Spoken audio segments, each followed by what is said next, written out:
everybody. Welcome back to Mob Vlog. Really cool interview today for you guys. We have lined up. Her name is Maria Romano, and her story is fascinating. There's everything that you guys are looking for, from murder to cheating in Las Vegas. It's all in this. So stick around, guys. Welcome back to Mob Vlog.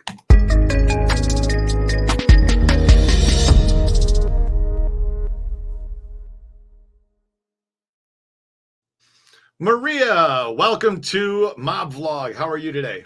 I'm doing great, and thank you so much for the invite, Adam. Oh, you're most welcome. Thank you for sending me a copy of your book, American Coin. A fascinating, very fascinating story. You know what? I'll tell you, sometimes as I look back and read the book, I can't believe I lived it. It's a really fascinating story. I couldn't put the book down when I started reading it, and some of the names were popping out as names that I recognized. And back in the 80s, your father, brother, and husband were all in business together in American Coins. So tell us about this. Yeah, so in the actually in the 80s, around my father started that company, and I want to say 1982 and 1983. He actually bought he bought a billiard company, and he started selling pool tables. From there, he then got involved in vending machines, which then morphed into gaming. He decided to go get his gaming license. I think he stumbled across somebody that said, have you thought about maybe opening up a slot route? Now, in Las Vegas then, of course, the restrictions were different than they are now. An actual bar can have quite a number of gaming devices. And, a lot of people love going to these neighborhood bars after work, having a few drinks and playing slots. And then, of course, video poker came about. And video poker was just coming out at that particular time. So my father started it. And then, of course, he brought in my brother, Rudy Jr. From there, Frank and I were married in 1978, 79. And we had a rental car company, which we had opened up. And Frank, of course, he was always fascinated with the gaming business. I mean, what guy isn't, right? The men that like gaming. Me, I could care less about any slot machine, but you know what? He was fascinated. So him and my dad got to talking, and Frank bought into the company. So they started American Coin Machine Company. They started manufacturing video poker and slot machines. And then they had American Coin Company together, and then they had American Coin Enterprises. So there were actually three entities. Okay, one that my dad solely owned, and then the other two, my father and my brother and my husband owned them together. And those companies, of course, they were growing. And those days, bars were opening up quite a bit. So business was great for them. Yeah, so these neighborhood bars that you can have, I think 15 machines they're allowed to have sitting on the bar top, or other businesses in town, grocery stores, drug stores. They all have machines, gas stations in Las Vegas. But back then, you guys made the machines, you made the programs, and you put them into the bars. And of course, the split with the bars, the profits. That's correct. That's exactly what happened. Usually what would happen is they would have their drops during the week, and any of the payouts that were made, anybody that had a large payout was taken right off the top. And then there was a split, whatever the split was. And if we owned part of those bars, because some of these bars we owned as well with the bar owners. So we were 50-50 partners. So sometimes payments came out of that. And then, of course, the split was going on from there at that point in time. But at that time too, a lot of these bar owners were also cashing checks. So they kept a lot of cash on hand, and American Coin helped funded that as well. And it was a little different time, of when people were going out and then of course you had smoking, a lot of smoking at the bars. It was just, it was different. Oh, it was a lot different. Smoking at the bars. They had smoking in the drugstores when I moved to town. I remember walking into a CVS going, smells like cigarettes in here. Walking through Smith's, the produce, going, do I smell cigarettes? Yeah, there's people smoking in the middle of the damn drugstore in Vegas. But so now we have cannabis. What can I tell you? Yeah, now the whole We can town prove, smells right? like pot, doesn't it? Yes, It does. everybody's It got a does. little bit of the devil's lettuce. Yeah, the whole town's turning like that. Anyway, so your father, your brother, your husband, they're all running this business, and they're making the machines, they're installing the machines, and they have a guy working for them who makes programs. Yes, his name was Larry Volk. So Larry Volk was the programmer, and he would actually design the programs for the video poker machines. Mhm. And your brother, I believe, right, was the one who was upset because the so many royal flushes were happening, and it was said to Larry one day, "Geez, it'd be so nice if we could control how many royal flushes come out of these machines." Well, from what I recall, it's my brother and my father. So they were the ones that coerced Larry into writing the programs. And from what Frank and I were able to find out after, and everything was after the fact, was, Larry felt he was between a rock and a hard place. So he wrote the programs because he needed the money. Mhm. I guess they presented it to him that if we continue to have all these payouts, we're going to go out of business and you're not going to have a job. It's a little strong arming, wouldn't you say? I guess so. A Hey, little could bit. you Yeah. write us a program that we won't lose as much money, and then you could keep your job. So when you write a program, you have to take it to the Nevada Gaming Commission and have it That's approved. right. All programs must be approved by the Nevada Gaming Commission, and they had an area. And again, this was still new territory at the time when they started with the video poker machines. So there was they had a division that actually, they had a tech there that oversaw it. His name was Ron Harris. And I believe he and Larry Volk knew each other. So anybody that worked for any of these gaming companies that manufactured would submit their programs to them, and they would get them approved. Now, every program always has a holdback. So meaning that whenever you're going to play any of these programs, that they're not made to pay out 110%. There's a percentage, and there's a percentage of hold, but I don't know what those guidelines were, but there was a percentage of hold. It could be 90%, payout maybe 95%. Mhm. So whatever it is, that's what it's supposed to do. When you say payout 95%, and they have these odds on the machines in Vegas, they're posted in the casinos, but if it pays out 95%, that means that for every $100 that's put into the machine, the machine's going to keep 5 of it. Right, 5 of it. So there was a percentage. I don't know exactly what it was, but there was a patent that was developed by Telness that actually they are the patent behind these particular devices. And if you look at the patent, it says that this patent was designed and intended to cheat the public.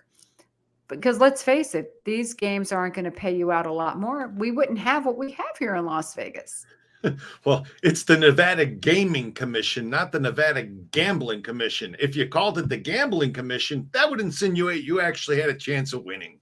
Oh, yes, that's exactly right. Well, we weren't built on that. Listen, Las Vegas wasn't built on winners, but we're built on experience, right? Everybody just loves coming here for the experience now. And that's changed too, Adam, over the years, as you know. So your father and brother got Larry to make this program that limits how many royal flushes a machine's going to give up. Yes. Basically. Yes, basically, yes. And then put them onto little chips, put it into the machines around town, and started ripping off the town. Everybody was playing the machines, yeah. Well, and again, this is, from what I've able to glean, that's supposedly what did happen. And as you know, came a turn of events, which had occurred, which unfortunately, the company closed down because of that. But I don't want to get ahead of myself. I want to give your listeners some great, great, juicy story, right? Hmm. So what happened is in 1989, just about the springtime, as you know, with any partnership, and especially with families, it can get a little tenuous. Hmm. So Frank decided, listen, he figured, you know what? Maybe my father was expressing he eventually wanted to retire, so on and so forth. So at that point in time, Frank figured, you know what? I think I want to buy out, Rudy Sr. and Rudy Jr. Frank really did not enjoy working with my younger brother. I mean, he was very young, he was very cocky, and that can cause odds with people. So Frank actually went to First Interstate Bank, did some numbers, and he was willing to buy American Coin and American Coin Enterprises buy out from my father and brother. He had a loan for $16 million. So that was 2/3 of the company. We're going back in 1989. We were riding high at that time. I mean, there I was in my 30s. I was running a rent-a-car company. I had a big, gorgeous home in Quail Ridge. I even drove a Rolls Royce. I mean, it was you felt like, wow, the brass ring is here, and then 1 minute it's here and 1 minute it's all gone, and that's what happens. But so anyway, Frank actually had an evaluation done, so he went back to my father and brother. He said, I'd like to buy you out. And they said, well, we don't really want to be bought out. He said, what do you mean? He goes, we want to buy you out. He says, you want to buy me out? He says, okay. He said, well, what do you want to buy me out for? Now this went back and forth, and they came back with $2 million. He said, that doesn't make sense. If I have loans lined up for 16 million for 2/3, somewhere 2 million is not quite fair. Right. So it went back and forth, and then finally decided, Frank figured, you know what, it wasn't worth it. He really did not want to stay in the family business. We had a rent-a-car company. We also had a used car lot. He was going to concentrate his efforts back there, which was fine. So he agreed on, I think they agreed on 3 or 3.5 million. Frank said, okay, that's fine.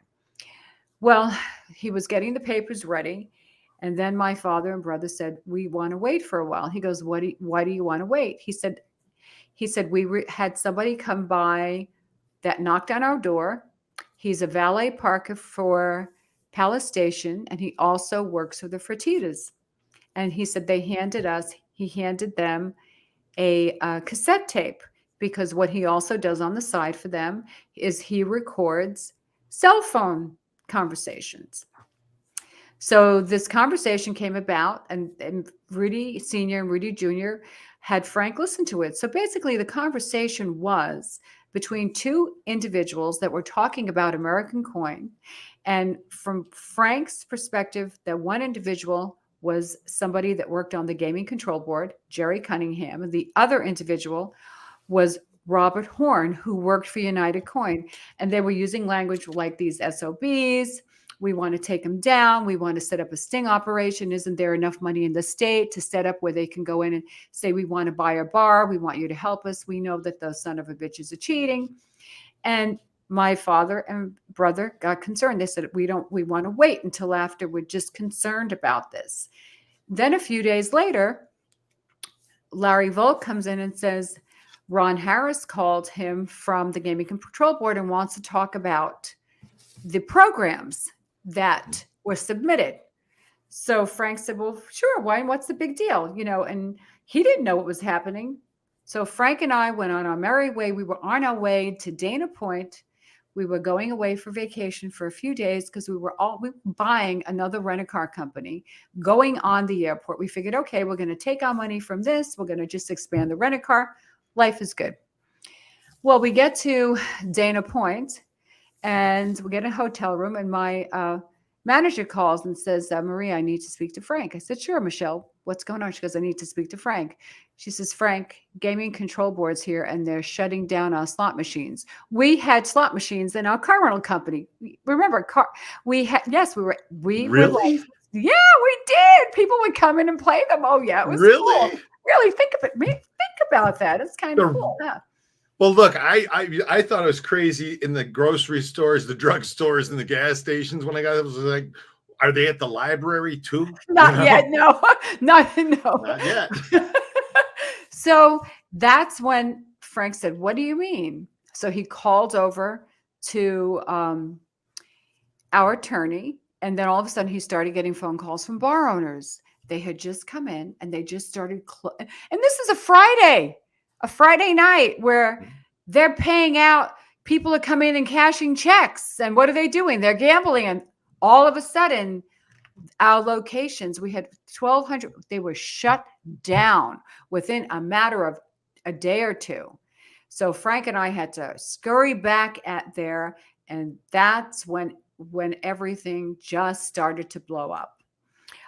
So what happened at that point in time, Frank met with my father and brother, from what I remember, and they just said they didn't know what was going on. And then when Frank got our attorney involved and found out that they felt that the programs were corrupt, and that's when Frank spoke with Larry Volk, and Larry Volk, he didn't say much for a while, and then he finally confessed because he really liked Frank. He had a great affection and respect for Frank, because when he heard that Frank was trying to buy the company, he was so thrilled because he loved Frank as a boss. And Frank was very good at managing companies, that I have to say. So with that said, at that point in time we tried to negotiate with the Gaming Control Board. They allowed us to then open up again for a short period of time. But then supposedly what happened was Rudy Jr. was making the same programs again. They got wind. So 2 weeks later, we were completely shut down. Money, were frozen in accounts, and it was just one big mess. I mean, Adam, we were news. We were news for about 8 months. I mean, this was like this was the biggest scandal. And we were butt jokes on every radio station. Jeez. Yeah. You want to know where you can put your money and never get it back?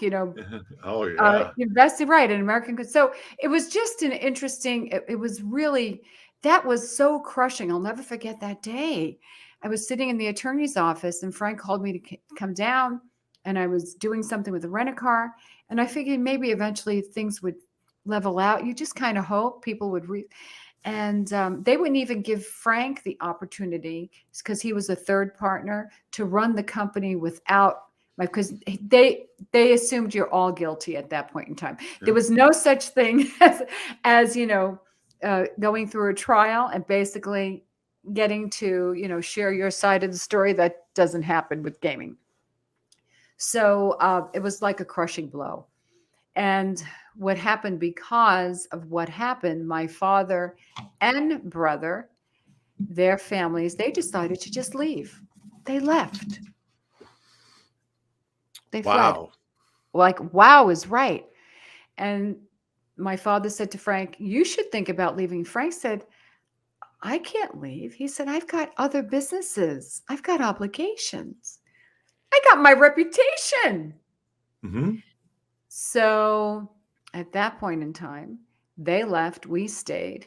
We tried to salvage our rent-a-car company. I mean, we had banks calling us left and right and cutting out credit lines. And if you're in the rent-a-car business, you have a fleet of several hundred cars that they're financed. Yeah. Okay. And people think that you're a crook. They automatically, some of them assume Frank was guilty. Mm-hmm. So that went on for a while. A lot of money we lost. We managed to just, I look at the back on it, and I don't even know how we managed to survive through it all. And there were people that were just, again, accusing. And even when I went out, I was also, when we had our own car rental company and used car lot, I did our commercials. So people knew who I was, and people, mm-hmm. You can tell people were whispering about me. It just was not, but I still walked through it. And, Frank and I fought as much as we could legally. And we were getting to a point where several months later, we were getting ready to work a deal with Valley Bank. And that was at the time. And hopefully they were going to give us more credit lines to help us continue to run our operations. They believed Frank, and Frank was ready to go meet with them.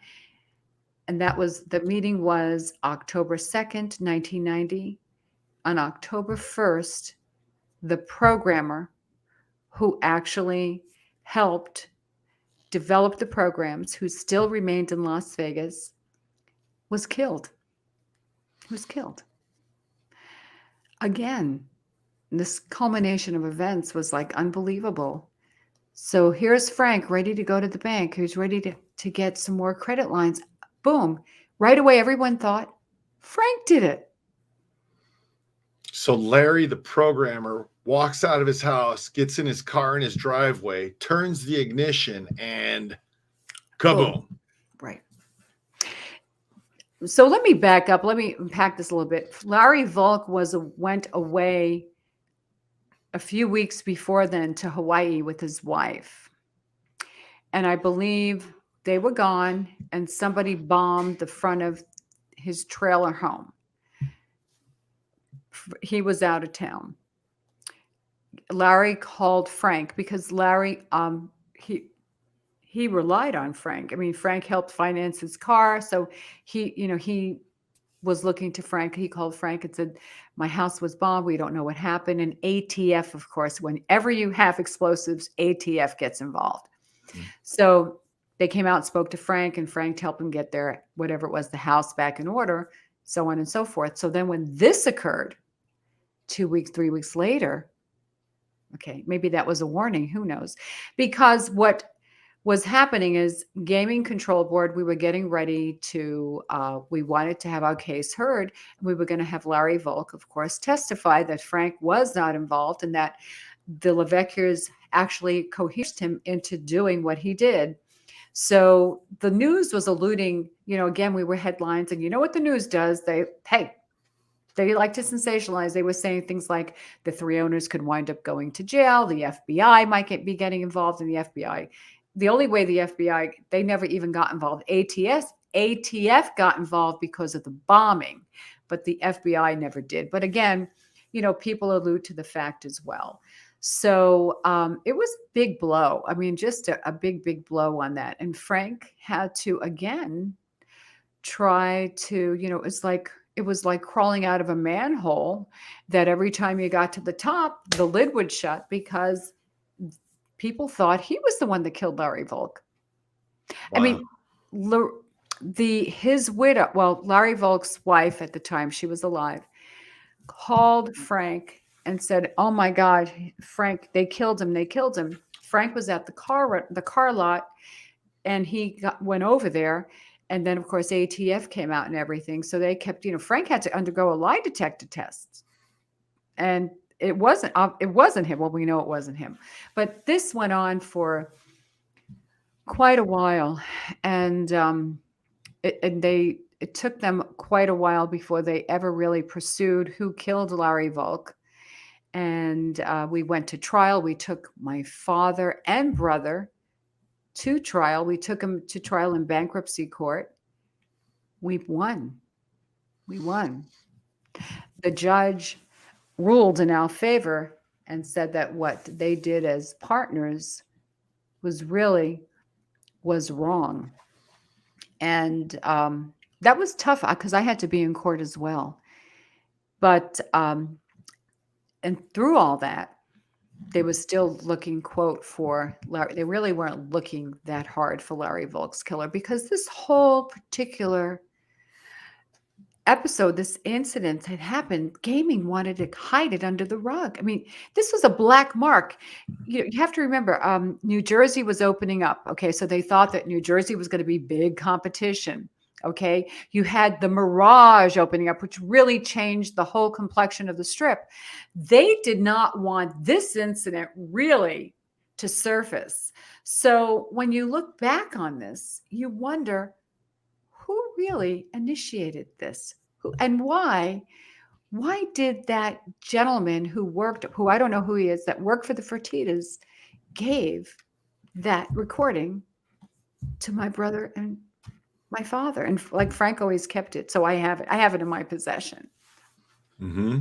So that's interesting, because American or United Coin, rather, who was the other person, right, that was on the phone in that tape, was a guy from United Coin, which was competition to American Coin and the Gaming Commission, right? So maybe there was a little something more going on there.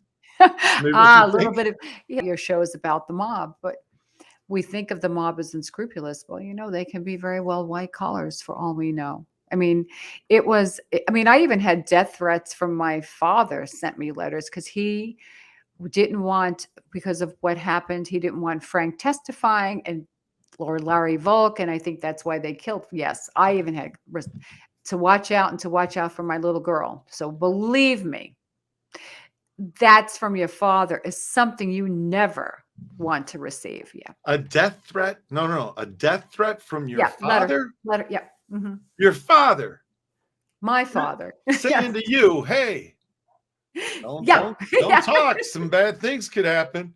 Exactly what he said. That's It's like, exactly what he said. You I should brought watch out. I brought you into the world. I'll take you out. You know what's interesting, Adam? My Wow. father was never the type of man. So let me unpack this a little bit for you. Mhm, When my father was married to my mother, okay, they divorced, and my mother's side of the family was very much involved in organized crime. My uncle worked for the Gambino family, and actually he was murdered in the 70s.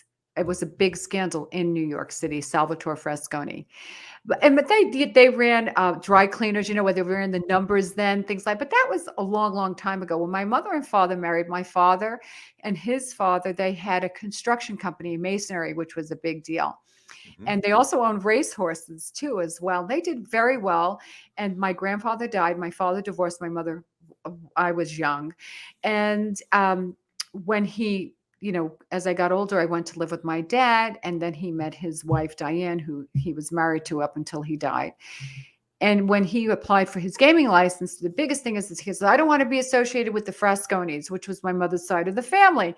Yeah, I don't Right. want them to think I don't believe in that. I think that's terrible. Nobody should treat people and I thought to myself, look at the pot calling the kettle black, right? Like, what am I missing here? A Right. disconnect, huh? Right. Wow. Yeah, no, it sounds like your family had it all there. I mean, horse racing to coin operated machines, as we know, coin operated machines. I mean, you know, that's you're just yeah. Wow.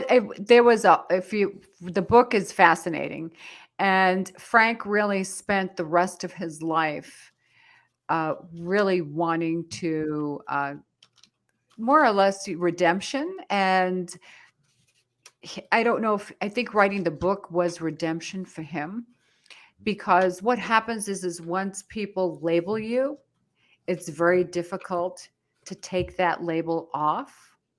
And Mhm. for him, it was very important because he was always the type of man ethically. He always did the right thing. And that's why I loved him. I mean, listen, I stayed with him. I could have left. I could have decided to go. I could have said, hey, this is going to be your problem. I'm not staying. I stayed because I've definitely loved him and I believed him and I believed for his values. And I think that was very important. And there were many people, like I said, that said things. And actually, my daughter went to a Catholic school here in St. Vitus, and there were many families in the gaming business they kind of shunned me for a while. So, but you know what? I persevered. I'm known as being very resilient, Mhm. and you just kind of got to walk through it. But it was we lost a lot. We've never recovered from it. And I think that's why Frank had his heart attack, had a heart transplant, and really was never the same in a lot of ways. But he got to write the book. He got to write the book. And the book is fascinating. I couldn't put it down when I started reading it. I really it was really it's really a fascinating story. And Maria, the living in Vegas back in the 80s, people, they come to town now, and I mean there's 2 million people living in the valley now. But in the late 70s, early 80s, you're talking 250, 300,000 people. I think it was maybe a little less than that. I mean, you're Yeah. talking where when you go out Warm Springs Road, and then after that, okay, as you get out to Warm Springs and Eastern, there was nothing. Green Valley was just starting to be developed. So, I mean, it's amazing on how we have grown. And I think it's amazing that gaming is one of the main roots of our revenue. but not anymore. It's changing. People are coming for so many other experiences as well. Oh, sure. Certainly. There's everything you can do in Las Vegas, right? From go fly an airplane, drive a police car around the track, chasing your friend, get in a gunship helicopter and shoot things. I mean, you could do anything in Vegas. They have it all the activities. Mhm. So Right. It's true. back then, though, it was a lot different. And yeah, being a public figure in town and having something like that, that's got to be tough. And trying to get clear your name, which sounds to me like what Frank was really trying to do there. Well, both of us, when you think about Yeah. it, because we felt like it was him and I against the world and Nevada Gaming Commission, and then of course we took my father and brother to court in the federal court because we were in bankruptcy, and we won a very large judgment of $16 million. And then what happened at that point in time, that was about 1992, and that was hard. My father was not happy that I of course, had to get up, and I had to not testify, but I was on the stand about what happened and how it was impacted my life, as not just financially, emotionally too. It took a toll on me. What happened then? We tried to collect because they were living lives. They went from here to California. They had homes in Hawaii, Maui, homes. We're talking nice homes. Then they moved to Florida, so they stayed in havens where they were debtor havens. Those are places where they can't touch you sometimes if you have, right, judgments. So then they transferred the money to their wives because they knew we were trying to at least get paid. We knew we wouldn't get paid 16 million, but the judge awarded that based upon what Frank was going. And we went through an extensive several days, and Judge Clive Jones was just amazing, with what his ruling was. So after that, we then had to go back to court and take their wives. So I had my stepmother and my stepsister, because my stepsister married my brother. Yeah, I know.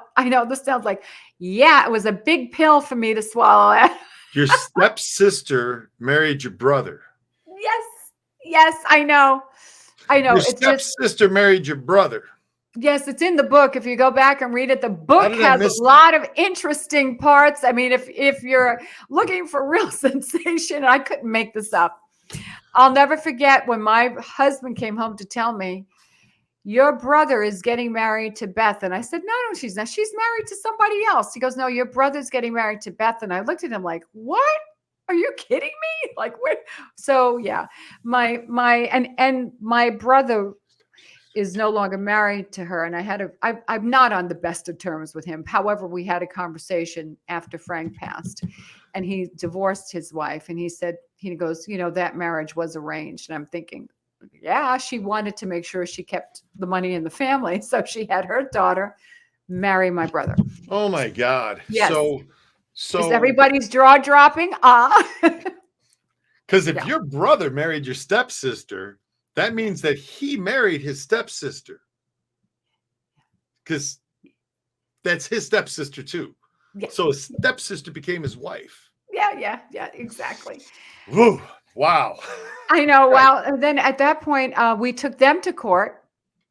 We Okay. testified against them, and we won. We won that that Rudy Sr. illegally transferred their assets in order to cover them so that they didn't have to pay us. But we never, it was just one thing after another. You're getting the judgments domesticated in the different states, and it legally, anybody in the legal industry could understand. So, at the end of the day, I think, Frank, whatever vindication he had, he did have some vindication, I should say, because since we never knew, well, we knew we had an idea of who killed Larry Volk. It took a long time. And what happened, through some investigations, they found out that my stepmother hired a friend, nephew, and his friend to kill Larry Volk. That's what happened. We have copies of checks that were given to that friend. I know this is like crazy. I'm trying to follow it because your father, Rudy Sr., Rudolph Sr., His wife. was remarried, right? Not your Mhm. mom, but just your stepmom now. And the Mhm. stepmom's having her nephews kill Larry, or her Her friend's nephew. friends' Friend's nephews, nephew. right. Right. And so they wound up taking the gentleman that killed him to trial. But for whatever reason, there wasn't enough evidence to convict him. So what happened at that point in time, and I believe they took also the gentleman who drove the car, which was Vito. I'm trying to think of his last name, Vito Bruno. That's the nephew of Sonny Beckman, who was the friend. So they wound up, I don't think they even went to jail or was put on probation. He didn't go to jail, but David Lemons was convicted for something else. I don't know if it was a murder, whatever it was, and he was in jail, and he did confess that he did kill Larry Volk, but they couldn't try him again. And that he was even offered, they wanted him, and also my stepmother wanted him to kill my husband, but he didn't want 15,000, he wanted 60,000, and she wasn't going to pay it, so he wasn't going to kill him. Okay. Doesn't that just really that warms that's really comforting to know that sometimes women are pretty ruthless. Wouldn't you say that? Yeah. Yeah. Wow. Wow. That's I know, and I'm you're you you're know for you're the you're getting the award for family drama. All you know right. what, Adam? For the longest time, I mean, I'm lucky I haven't gone through therapy, lots of therapy. I'm lucky I didn't become an alcoholic or a drug addict, but Yeah. you know what? It was embarrassing to me. For the longest time, even after the book came out, I was still embarrassed. And now I realize, you know what? There's a story here. And this is, I mean, we have Hollywood rights, great, but this is true. I mean, you couldn't make this up.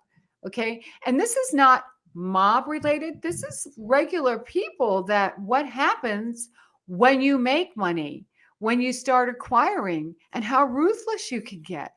Yeah. I mean, Oh, killing somebody. And that to me is just unbelievable. when you don't have money, you got to worry about how to get it. And when you have it, you got to worry about how to keep it. I guess that's what it is. Well, yes. I mean, we had, you know what? And I just look back and I shake my head and wonder how this all went down. Yeah. We also You- we hired a private detective that helped us gather that information about Diane LaVecchia, that's my stepmother. We were able to get access into bank accounts and get copies of checks. And Charlie Meacham, who still is alive, will tell you. Also, there were some, I believe, other payoffs to gaming people, not with American Coin, but how other gaming board people on the commission, of course, were more or less influenced by large companies because sometimes they were running for office. Okay, so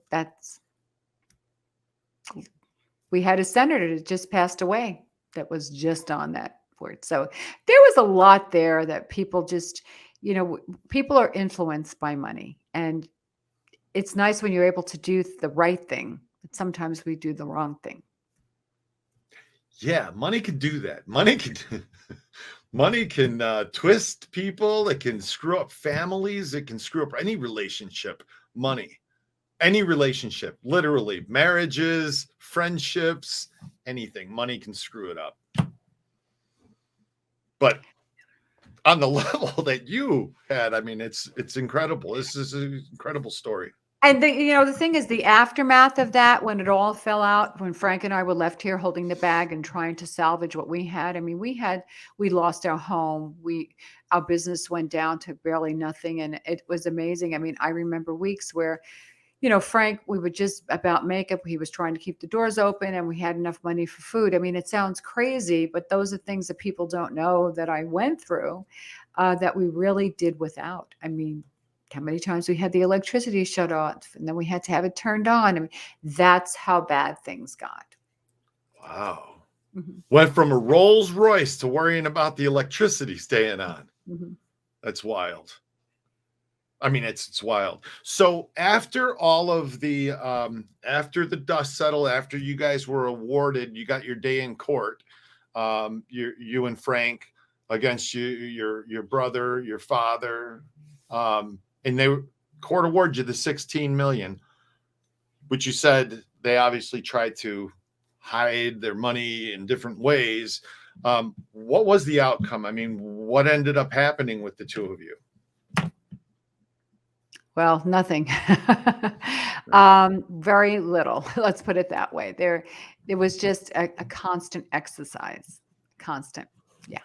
It was a battle back and it's spending more money with attorneys. After a while, the well runs dry.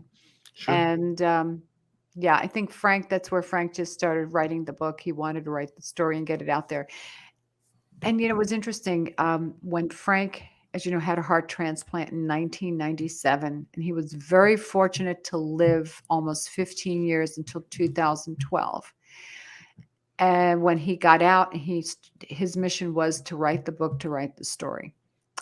And when he went into the hospital for the last time, because what happens when you have a heart, you're always on drugs, and the drugs that they give you really, they break the body down. He was, towards the end, he was in a wheelchair and he was on oxygen 24/7. Okay, so his body was shutting down. And I'll never forget when he went into Desert Springs Hospital. That was July 6th. He passed away on August 8th. But when he went in, he said to me, Maria, he said, there's something I want you to listen to me. He said, while I have all my faculties, he says, I'm not coming out. He says, I want you to finish the book.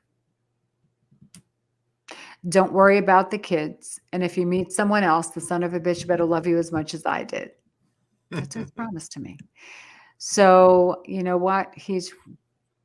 I finished, I got the book. He had one chapter, a couple of chapters, got that done. And I did what he wanted to do. So now I'm out there ready to it took me a long time, Adam, to want to come forward and start sharing the story. And now, I'm ready to share the story. And what's ironic, I was asked to speak to a group about this a couple of years ago, American Coin. And I started off with, there are times in our lives when something significant happens that it's embedded in our minds, right? Like when Kennedy passed away, you're too young, but I remember when John Kennedy passed away. I remember 9/11. Remember October 1 here? Oh, Right. yeah. Well, October 1, 1990 for me was Larry Volk. So, there are things that happen in our life, and I'll never forget. I mean, how it just really, I still think about how my heart felt that day, just like when the company closed. It was just like a big elephant sitting on my chest emotionally. Yeah. It was Holy, surreal. I mean, right. it's And, surreal. Larry was such a sweet man, and his wife, um, she was ill most of the time. He was trying very hard to make ends meet. And after the closure of American Coin, he would come and visit Frank. And he was really hoping that Frank was able to salvage the company and maybe take it out of bankruptcy. And maybe they would give him his life, but they weren't going to give him his license. We were guilty. According to the Gaming Control Board, Frank was charged just like the partners were, and this is what they said is he should have known. Sometimes you don't always know.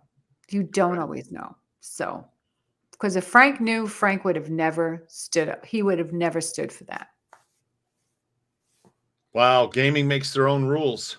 Oh, yes, they do, don't they? And I'm sure they still do. Make their own rules, and those rules can change anytime they Excuse want. me. Yes. Well, Yeah. Wow. So, Maria, tell me, where can we get this book? Oh, and I'll send you the link. You can buy the book on Amazon. It's Okay. called American Coin: True Story, written by Frank Romano. And yes, definitely, it's an interesting read. It's taken me time. I never could read it cover to cover because it brings up so many emotions for me. But I think everybody else would enjoy it. And there's a lesson, that you really going in business with somebody, you really need to understand who your partners are and what's going on, and don't always leave it up to somebody else and say, well, okay, they're the expert in one area and you'll be the expert in another. You need to be able to cross over so that if something happens, you can pick up, and you just don't know. A partnership is like a marriage, and it can become a bad marriage. Yes, it can. Indeed, it can. Even when you think you know the partners, because you're like, it's my dad, it's my brother. It's how could it Wild, be off? wild. Yes. How could it be off? Right? Right. Oh, honey, it's my dad, it's my brother. You're in business, but don't worry about it. Unbelievable. Guys, down in the link in the description below the video, there is a link to the book, American Coin. Awesome. And we'll have it in the link. And it's written by Frank Romano. And Maria, did you, I don't know, help compile it? Is that what happened? Yes, I just had it. I finished it with the publish. We self-published at the time. So yes, I did. And you know what? If somebody comes to Vegas, or if they buy it and they're in Las Vegas, I'll put my email address. I'll come and sign it for you. Absolutely. Awesome. And maybe in the future, because I'm sure everybody's going to be intrigued by this story, maybe we could have you come back on and do a live show with you. I would love to do that. Love to do that. Yes. Well, that sounds awesome. We'll definitely do that, Maria. And guys, stay tuned in. Check the description for the link once again, and watch the feed. Make sure you hit the subscribe, the little bell, so you get notified when we go live and when other videos get posted as well. So do that. And Maria, we will definitely have you back on to talk some more about your story. Once everybody's watched this interview, we'll let them get the book, bring their questions, and we'll do a live feed and have everybody ask you questions. Adam, thank you so much for the opportunity. And I know Frank is looking down and saying, thank you, Adam. Oh, well, most definitely. You're very welcome. And I appreciate you coming on and taking the time to tell us your story. Thank you. You're welcome. Thank you very much, Maria. We'll see you next time. Thanks, guys. It's been fun. Mob Vlog.